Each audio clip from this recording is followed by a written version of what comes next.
Hola chicos, vamos a empezar a trabajar con el conjunto de los números racionales. Para eso vamos a partir de la lluvia de ideas que hicimos la clase anterior, cuando yo les dije, digan todo lo que se les viene a la cabeza cuando hablamos de número racional. Ustedes mencionaron fracciones, números con coma, partes del todo, el todo partido en partes iguales, números con parte decimal nula, finita o periódica, la recta numérica, numerador, denominador, reparto, números positivos y negativos, gráficos. En realidad todo eso tiene que ver con números racionales. Lo que vamos a hacer es organizar un poquito las ideas. Para eso vamos a empezar a ver la diferencia entre fracción y número racional, porque siempre que hablamos de número racional inmediatamente pensamos en una fracción, pero es exactamente lo mismo fracción y número racional. Veamos, ¿qué es una fracción? Una fracción es todo aquello que puede expresarse de esta manera, con un numerador y un denominador.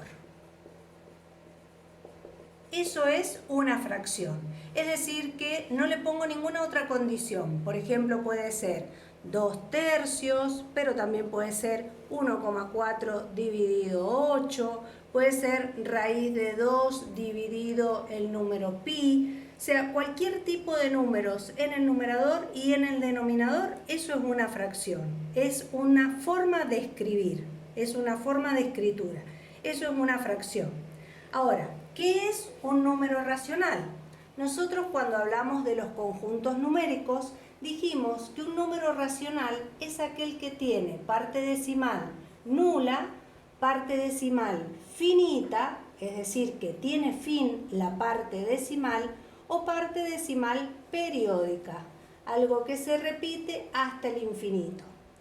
Ahora bien, si estos son números racionales y pertenecen al mismo conjunto, otra cosa que nosotros también sabemos es que para que hayan elementos que pertenezcan a un mismo conjunto, tienen que compartir estos elementos por lo menos una característica en común tienen que compartir una característica al menos. Entonces yo me pregunto, ¿qué tendrán en común los números que tienen parte decimal nula, parte decimal finita y parte decimal periódica para que yo diga que todos ellos pertenecen al conjunto de los racionales? ¿Qué es esa característica que tienen en común? ¿Cuál es esa característica en común? Que todos estos números pueden expresarse como división de dos enteros. Y ahí viene la semejanza con la relación con números racionales y fracción. Pero acá sí le ponemos una condición a ese numerador y a ese denominador. ¿Qué tiene que pasar con A y B? Que tienen que pertenecer al conjunto de los números enteros, es decir, este no puede tener coma y este tampoco, tienen que ser números con parte decimal nula, pueden ser positivos o negativos, pero con parte decimal nula. Y otra condición que le vamos a poner es que el denominador tiene que ser distinto de 0, y eso lo tengo que aclarar porque el 0 pertenece a los enteros. Entonces puedo usar cualquier entero menos el 0 en el denominador. Esas son las condiciones de esta fracción para que lo que salga de acá sea un número racional. ¿Qué pasa? Que siempre que dividimos dos números enteros me pueden pasar tres cosas, estas tres cosas, y hacemos tres ejemplos para que nos quede claro. Por ejemplo, si yo digo el 10, que es un número entero, dividido 2, que es otro número entero, ¿qué va a pasar? Y me va a quedar 5. 5 por 2, 10, al 10, 0. Si divido 11 dividido 2, me va a dar 5. 5 por 2, 10, al 11, 1. Pero esta división yo la puedo seguir. Agrego un 0 acá, sigo teniendo el 11, no he cambiado nada, bajo ese 0 y acá me va a quedar 5 por 2, 10, al 10, 0. Pero el resultado ha cambiado, ya es un número de otro tipo. Y si yo digo 10 dividido 3, va a pasar esto. 3 por 3, 9, al 10, 1, pongo coma para agregar decimales, agrego un 0 acá, 3 por 3, 9, al 10, 1, agrego otro decimal, 3 por 3, 9, al 10, 1, agrego otro decimal, y así voy a seguir hasta el infinito y siempre voy a obtener el mismo resto y siempre voy a tener acá 3, 3, 3, 3. Este número, ¿cómo se escribe?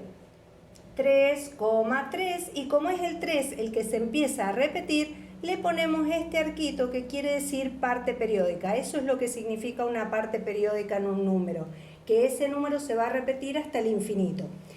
Eso, lo que se repite puede ser una sola cifra, pueden ser 2 cifras, 3 cifras, ahí quiere decir que se repite 45, 45, 45.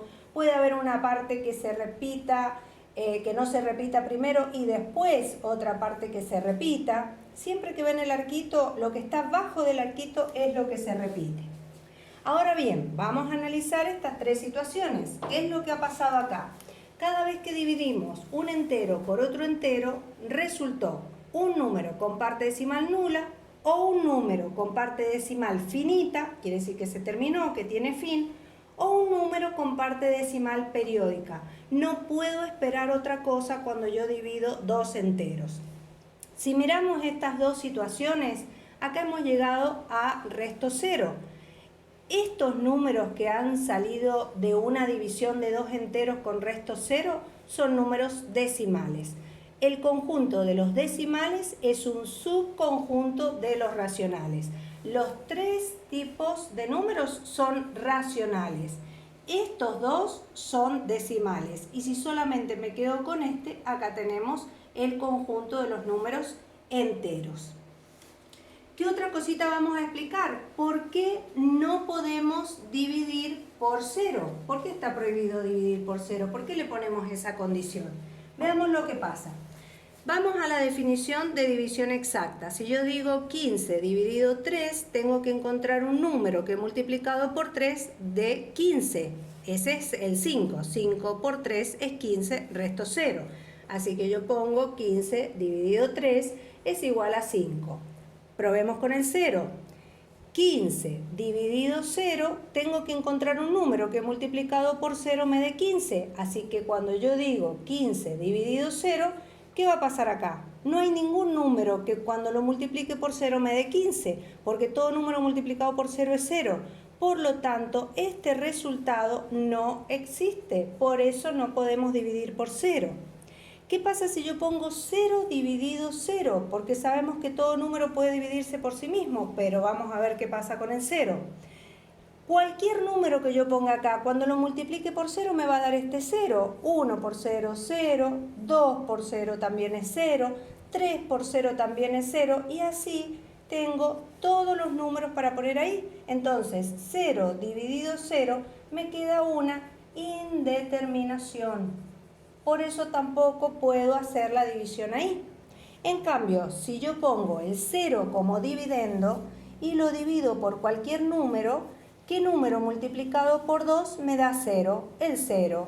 Si lo divido por 5, ¿qué número multiplicado por 5 me da 0? Quiere decir que al 0 sí lo puedo dividir por cualquier número distinto de 0 y el resultado siempre es el mismo, siempre es 0.